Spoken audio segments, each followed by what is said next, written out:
What's up, guys? Dylan Rush with Cage Side Press, joined today by a PFL lightweight boasting a 10-1 professional record, set to take on Mads Burnell this Friday night, August 16th at PFL Just feels Hollywood. like a treat for the MMA fans for me, this one. Both of these guys are like thunder and lightning, exciting kind of fighters. They're both going to throw down, take big risks. Elvin Espinoza. Elvin, how you doing, man? Good, man. Chilling. Look at the jersey, bro. Thank you. Jacksonville Jaguars, because we're in Florida. Better for you. I got something better for you. Oh, what's up? What's this? Yeah, for the fight week. Heard you. So I need you to rep this right now. Of course, bro. This is fire. This is Miami Vice? Miami Vice. Hell yeah, bro. Made, so. Hell yeah. Thank you, bro. I appreciate you. This shit is fire. Let me put this on. Get this Jacksonville jersey out of here. I gotta get ready for the interview.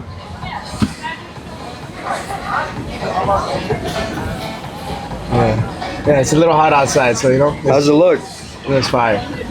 Elvin Espinoza. All right, so first things first, I want to go in a little bit chronological order, take it from the start. Where were you born and raised? I was born in Miami, Florida.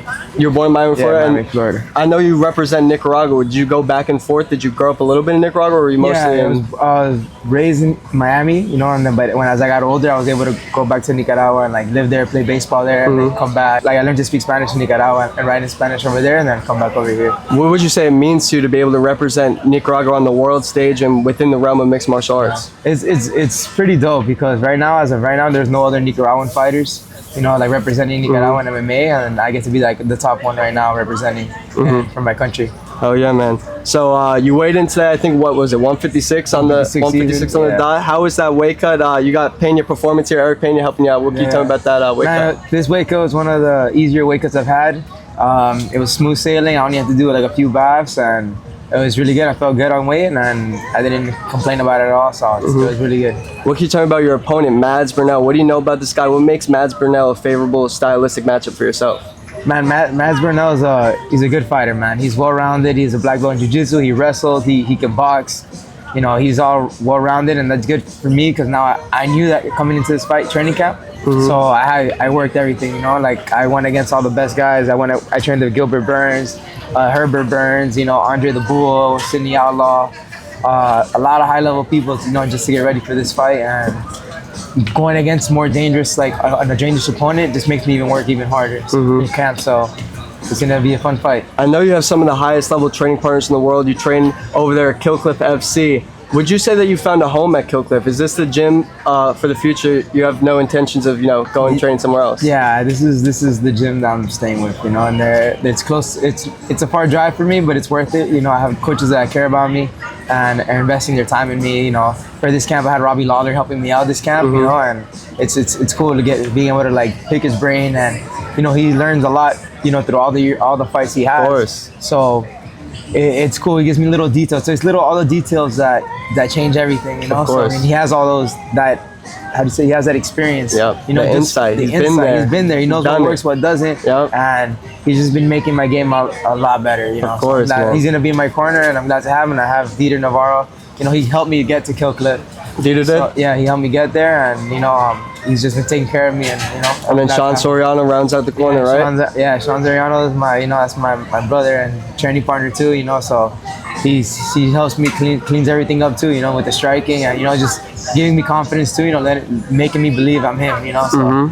So you got great training partners, great coaches. You got, of course, your nutritionist over here, Pena Performance. What can you tell me about the rest of your team around you? You got Captain Leo over here, Mason, Bueno. What can you tell me about these guys? It's been a blessing working with them. You know, it's crazy. Like they put in the work, man. They're constantly making things happen for me and posting great content, and I'm glad to have part of my life, and I hope they can keep, you know, being part of this journey. Hell yeah, hell yeah. I want to ask you about the Marlins. I saw you were at the stadium. You were on the field. What were you doing with the Miami Marlins here? Well, then in a few weeks, there's actually going to be a Nicaraguan Heritage Month. So we went out there to do some promos, you know, to public, to make like videos to promote that, you know, that people come out to the event, you know, get a jersey. So it was cool, you know, coming out there, and everybody got to be on the stage there on the field. So it was cool, a blessing. Are you gonna throw out the first pitch one day? And if you do, will it be a strike? I will. It will be a strike, and I hope I get to do it one of these days coming up. Oh yeah. So Elvin, you've had a lot of success early on and throughout your mixed martial arts career. You had 8 amateur fights. Now you're 10-1 as a professional. 8 victories by way of finish. Would you say you pride yourself on that finishing ability and being an exciting fighter, putting on shows for the fans and attendants and viewers from around the world? Yeah, I've always wanted to just get finishes. You know, I don't like leaving it to the judges because you never know, it can sway the other way. And it's just you know, it's more fun. You know, than knowing that I finished somebody. You know, I hate going to decision. Yep. But if it has to go to decision, I gotta keep digging deep and put on a show. So like I said, you won your first 10 professional fights. Not a lot of people could say that. It's a pretty crazy stat. But you did suffer defeat, your first defeat at the hands of Gadzhi Rabanov in June in Utah. But people say, a lot of fighters say, trainers say, you either win or you learn, right? Yeah. So what are some things you took away from that fight that maybe you learned that you're taking with you into this next fight with Mads Burnell? No, I learned in that fight, you know, I do belong in this platform. You know, I can't keep up, and I know I could beat guys at the higher, you know, even if they have more experience than me. Gadzhi has 300 amateur fights. You know, that's his 30th fight. That was my 11th fight.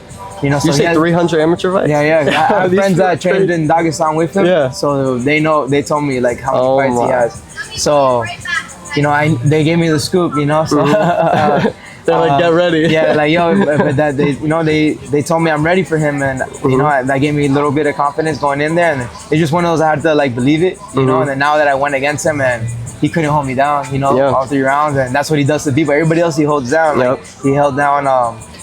Most of his opponents he can hold down. For me, if he did take me down, I put him in submission right away, and I got up when I wanted to get up. You know? So knowing that, it's if we were to fight again, I have that. I was just too defensive because thinking he was gonna take me down and Khabib me. But now I know going into the fight, you can't hold me down. So I'll be more, you know, pull the trigger on his ass. Definitely, bro.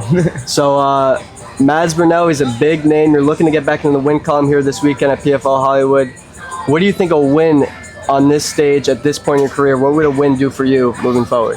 A win, you know, just shows the world who I am. You know, keep moving. It's gonna show people that do belong here. I belong with the best, and to prove myself that I'm him. You know, I can do this shit. I'm made for this stuff. You know, and you just gotta keep winning and keep beating these hard ass opponents and show the world. So you've had a great PFL career so far. You had a great season, but unfortunately you missed the playoffs by a hair. I think you're the last guy to miss the cut, right? That makes you the alternate. So are you planning on weighing in as that backup for that championship fight? And if it falls through, maybe fighting for $1 million towards the end of the year? I mean, that'd be a blessing, and I would be ready for it. You know, if I get to fight for $1 million, I'm still in this race. I'm gonna do it. You know, get another check. But yeah, I mean, I just gotta stay ready. Even after this fight, it's back to camp and I don't really have camps in either way. I'm always training 3 times a day, 2 times a day. So, you know, you're not blowing up, getting fat like Kai Pimble a little bit. No, I mean, sometimes if I don't have any fights, then sometimes it happens. You know, I'm Spanish, so I get. You're human. Oh, I was gonna ask you, have you been to Saudi Arabia? Have you been to the Middle East? Yeah, I went to Saudi Arabia this year with Impa. Oh, you did? Yeah, I went to Saudi Arabia, so I got to see it. You know how it is already. So if I were to go back, I'll already be used to. I know what we're gonna expect and how it's gonna be, and the time zone difference. Yeah. So it's cool because I got to see the arena and everything, and it's pretty dope. The arena's outside. Yeah. It looks like WWE, like really? SmackDown. Oh, hell yeah. So the venue is cool. Like the whole experience is cool. So to fight there would be cool. Being there, watching it, and being next to the cage, I'm like, damn, I want to fight here for $1 million. The atmosphere looks crazy. Like the people there, like everything that goes into it, it looks like yeah. And I fit in when I put on the sheet. I look like them. Oh yeah. A lot of when I was there, people would talk to me in Arabic. I'll talk back to them in Spanish. Oh my god. And then they got confused. That's funny. So I know you're fully focused on this fight ahead with Mads Burnell, right? And you're not going to look ahead or look past him, definitely not underestimate him or anything like that. But when you look at the rest of the lightweight division, I think it's one of the most exciting divisions in not only the promotion, but in the sport. The PFL lightweight division's got a lot of tough guys. Is there any fighter out there that you think about maybe at the PFL championships or maybe next season that you haven't been matched up with yet? Maybe a Clay Collard or a Shane Burgos that you'd want to share the cage with one day? Man, I'd love to share the cage with all of them because all of them have more experience than me, so, and I've seen them all fight, watch through my PFL career. So they're all big names, and I just got to beat those guys to build my name, so I'm down against anybody. Definitely. So speed round, 5 fights. I'm gonna ask you about 5 fights. You just tell me one word who you think's gonna win the fight. Just tell me a name, all right? Okay. So we'll go with Jamal Hill and Yuri Prohaska if they're to fight this year. Jamal Hill. Jamal Hill, okay, I Hill. like it. We got a big PFL super fight card in October. A lot of big fights on that card. So I'm gonna ask you about a couple of those fights. Chris Cyborg, Larissa Pacheco. Who's taking that one? I'm gonna go with Pacheco. Pacheco? She's been on a tear, so Dominant, yep. Yeah. AJ McKee and Paul Hughes. Oh, that's the fight? Yeah, they booked Oh, it. They just wow. booked it this past week. It's a big fight, man. I was shocked. Man, because I trained with Paul Hughes, so that's a good one. That's a good one. You don't know? I mean, It's close? It's a close one. I can't say it. Yeah. I don't want to. I know both of them, Yeah, so yeah, I don't want I to say feel it. you. I feel you. That is a good fight, That's though, a good right? fight. That's a good I was like, fight. what? Yeah. That's a good fight. Henan Ferreira and Francis Ngannou. That's a tough one because Pereira's huge, so I Huge. don't know, but I feel like for the brand, Ngannou winning would be really good. I think so too. I think that's a tough one though. Like, It's a bro, tough have you one. met Henan in person? Like, Yeah, he's he's a huge. giant. He's a giant. But So- Francis, to pick against Francis, you also kind of have to you be can't crazy, sleep on him, right? so Yep. I'll go with Francis. What about this weekend? Impa Casagnay, Jordan Oliver, Elvin Espinoza. Are the Kill Cliff guys going 3-0? We're all going through. 3-0? We're all going through. 3 finishes, you think? 3 finishes. Early nights for all you guys. Early Go and night, celebrate? Yes, sir. Hell yeah, Yes, man. sir. Another speed round real quick, just 5 random questions. A dream fight, could be past, present, any weight, just a dream opponent of yours, someone that you would want to share the cage with.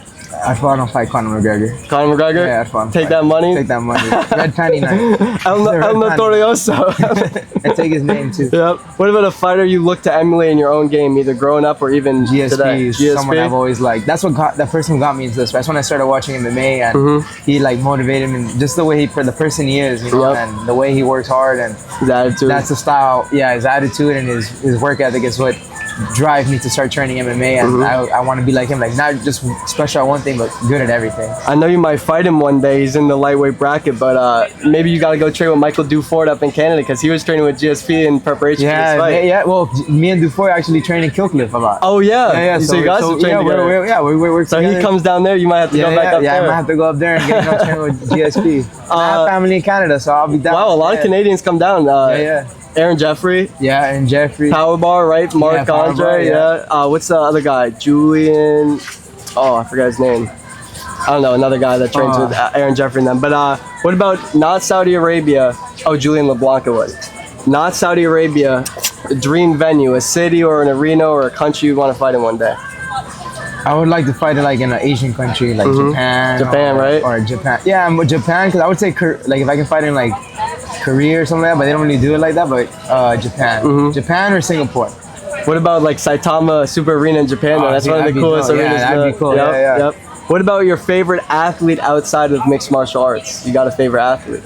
Yeah, I would say Kobe Bryant. Kobe Bryant? Yeah, Kobe Bryant. Would you say he influenced you like growing up? Or Yeah, just the way the mama mentality. Yeah, the mama mentality, Yep, you know. definitely. So I was curious, I saw you had a scar on your chest. I don't know if you're comfortable talking about it, but I was just curious where you got that from or if that was something recent that happened. Yeah. Well, yeah, I actually had a tumor, you know, in 2017, and but it was crazy because I didn't know I had a birthmark. I was born with a green birthmark there, and eventually, like, my mom gave me a hug one day, and she was like, she felt that it felt bigger, so she took me to get to the hospital to get checked out, and then when we did the ultrasound, the doctor said that we need to go do a biopsy of this now and take it out because it doesn't look good, you know. Oh, so we ended up. And when was it? This 2017. 2017. Yeah. So you were. I actually just fought in June, and this was around like September, August time. So you're fighting with this. Yeah, I didn't notice until I looked at my old pictures when I would cut weight and stuff like that. It would pop out. So I'm like, oh wow, I had a tumor the whole time fighting. And around the end, like it was like November, we went to a doctor and they told me I had to remove it. And we basically had the surgery. You know, the way it was, the surgery is pretty crazy because I didn't have insurance at the time. So the doctor was willing to do the surgery in his office instead of going to the hospital. Wow. And we ended up doing the surgery while I was awake. I had local anesthesia. And yeah, you know, I'm watching the whole time. You're awake and you're looking at it? Yeah, I'm watching. So he's cutting me open and then I'm looking down and like blood's like squirting everywhere.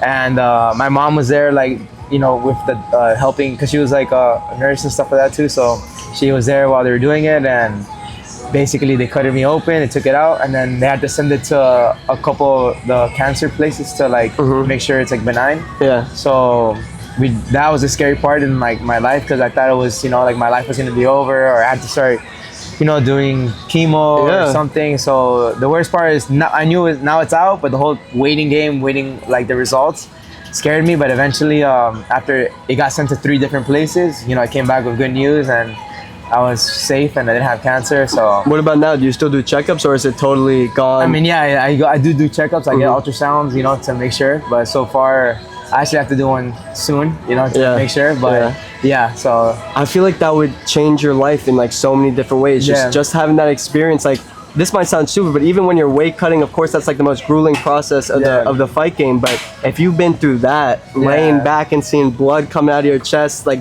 anesthesia, getting the surgery like that, I feel like you could pretty much get through anything at that point, right? No, so that it's, you know, and at that moment I was really down, because I thought everything was gonna be over. You know, I thought I was gonna. You thought you were gonna die. I thought I was gonna die. So I was just scared. Fighting was like, all right, fighting is over with. You know, so it's not gonna happen. And you know, but thank God, you know, everything came out okay, and I ended up fighting. Just because I was crazy to come back fighting, I didn't give it enough time. That's why the scar is like, it has like a keloid scar, because I went back to training. And it's not green anymore here? No, it's just covered up. But I tried rushing into training, and then I kept making the scar worse. Shit, So now it looks crazy. But if I fought within like 7 months later. Of that surgery? I fought like in 7 months. Oh my God. And then, you know, I won my last amateur fight, and then I ended up going pro that year. I know this is gonna sound so corny, cliche, whatever you want to call it, but like, I feel like you won the biggest fight of your life already, and then when you go into another fight 7 months later, it's just like, not that it's nothing, it's still a fight. You definitely still had the nerves and the jitters and whatever you want to call it, but just to come from that to get through that, it's like I said, I feel like you could get through anything at that point. Bro. No, for sure, because I thought it was over, and you know, just gotta keep going. And then last one for the speed round, favorite rapper. I know you say you listen to a little Young Dolph. We were listening to Kodak a little bit yesterday, but favorite rapper is tough. I like a lot of different things, but right now I like you know, Young Dolph and Key Glock. So rest in peace, Young Dolph, man. Shit. Last thing, well, 2 more things, but last question. I finish every interview with this question. I'm curious to hear what you got to say. When it's all said and done, fighting, training, maybe you coach a little bit, whatever you do outside of fighting, doesn't have to be about fighting, but what do you want people to remember most about Elvin Espinoza above all else? I just want people to know that, like, just keep chasing your dreams. You know, that I worked hard to get where I'm at. Like, this wasn't like given to me. I earned to be here. You know, like I worked my ass off to be here. I wasn't, you know, raised with a lot of money. You know, so, and I had a lot of people, even in my family, that didn't believe in me to do this. And you know, this is just like how hard I worked, showing that I made it here. You know, even if people like doubted me and stuff like that. So. Well, I think that is very commendable, man. You're setting a good example for younger fighters to follow. You're probably sacrificed a lot, I bet, dedicated, determined to follow your dreams, and I feel like that's one of the best things you can do in life in general. That's the last question, but I want to give you the floor real quick. What can fans expect to see when they tune in to PFL Hollywood this Friday night, when they see Elvin Espinoza step in that cage of Mads Burnell? They can see a confident ass Elvin coming out and just bringing the dog out to Burnell. You going for the finish? I'm going for the finish, and it's going to be a banger. Hell yeah, man.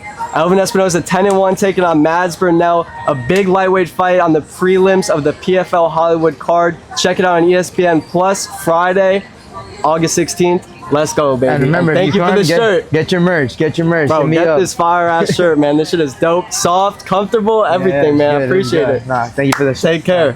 Thank you, bro.